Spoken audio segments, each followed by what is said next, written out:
द्रौपदी को किस शर्त पर दांव पर लगा बैठे थे धर्मराज युधिष्ठिर। नमस्कार दोस्तों, महाभारत की कहानी। महाभारत कथा में द्रौपदी को दांव पर लगाना एक ऐसी घटना थी जिसकी निंदा आज कलयुग में भी की जाती है।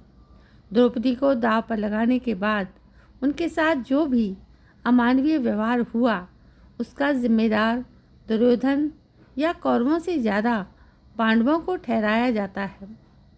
महाभारत की कहानी जानने वाले लोगों का कहना है कि द्रौपदी को दांव पर लगाना एक अनैतिक कदम तो था ही, इसके साथ ही ये चौसर के खेल के नियमों का उल्लंघन भी था।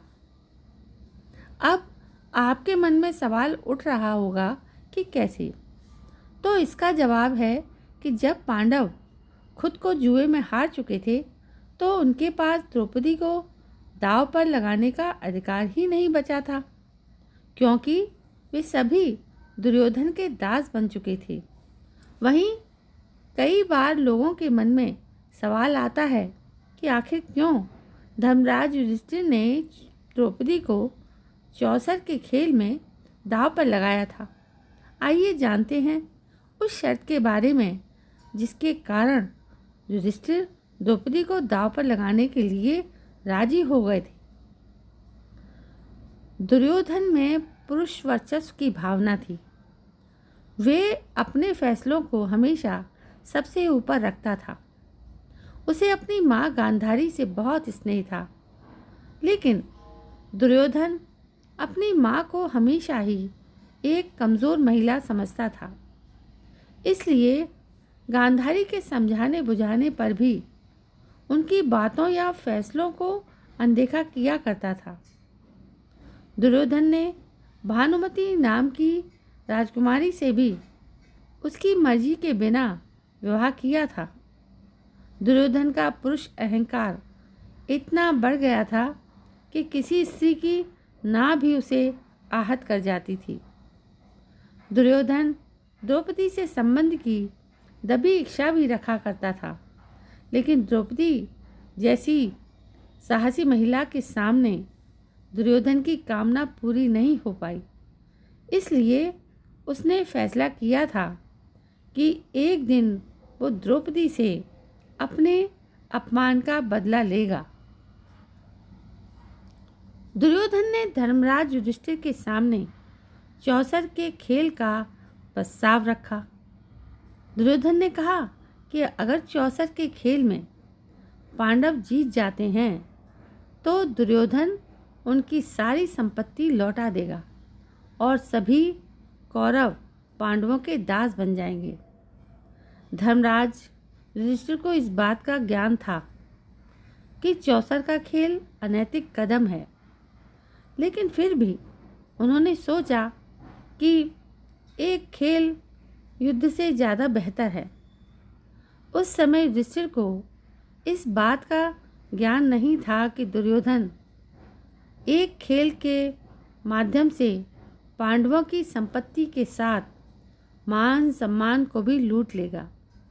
इसलिए उन्होंने श्री कृष्ण से बिना बुलाए सभा में न जाने का वचन लिया और अन्य भाइयों के साथ चौसर खेलने का प्रस्ताव स्वीकार किया। महाभारत की कहानी के अनुसार चौसर के खेल में जिन पासों का उपयोग किया गया था वे शकुनी के पिता की रीढ़ की हड्डियों से बने हुए थे। इसलिए शकुनी के इशारों पर चला करते थे। यही कारण था कि शकुनी हमेशा चौसर के खेल में जीत हासिल करता था। शकुनी के भरोसे पर ही दुर्योधन ने युधिष्ठिर सहित पांचों पांडवों को चौसर खेलने के लिए आमंत्रित किया था। जब चौसर का खेल शुरू हुआ तो पांडव ने बारी बारी से कई मूल्यवान चीज़ों को दांव पर लगाया, लेकिन हर बार पांडवों के हाथ हार ही लगती। पांडवों ने खुद को भी दांव पर लगा दिया था, लेकिन फिर भी उनके हाथ निराशा ही लगी और कौरवों के दास बन बैठे। चौसर का खेल एक तीर से दो निशाने की तरह था। दुर्योधन एक तरफ पांडवों से सब कुछ छीन लेना चाहते थे और तो वो दूसरी तरफ दुर्योधन द्रौपदी को अपमानित भी करना चाहता था। इसलिए दुर्योधन ने धर्मराज युधिष्ठिर को द्रौपदी को दांव पर लगाने के लिए कहा था। धर्मराज युधिष्ठिर पहले हिचके, लेकिन फिर दुर्योधन ने उन्हें खेल के नियमों के बारे में याद दिलाया। चौसर एक बुराई है, इसलिए बुरे काम में हिस्सा लेने के कारण धर्मराज युधिष्ठिर की विवेक शक्ति और आत्मबल कमज़ोर पड़ गए, जिससे वे कुछ भी सोचने समझने की स्थिति में नहीं थे। दुर्योधन ने धर्मराज युधिष्ठिर के सामने शर्त रखी कि अगर वे द्रौपदी को दांव पर लगाएंगे तो जीत जाने पर वे पांडवों को पूरा राज्य और सिंहासन लौटा देंगे। इसके साथ ही कौरव पांडवों के आजीवन दास बनकर रहेंगे। युधिष्ठिर को इस शर्त में सब कुछ वापस प्राप्त करने की आशा दिखी, इसलिए उन्होंने द्रौपदी को दांव पर लगा दिया।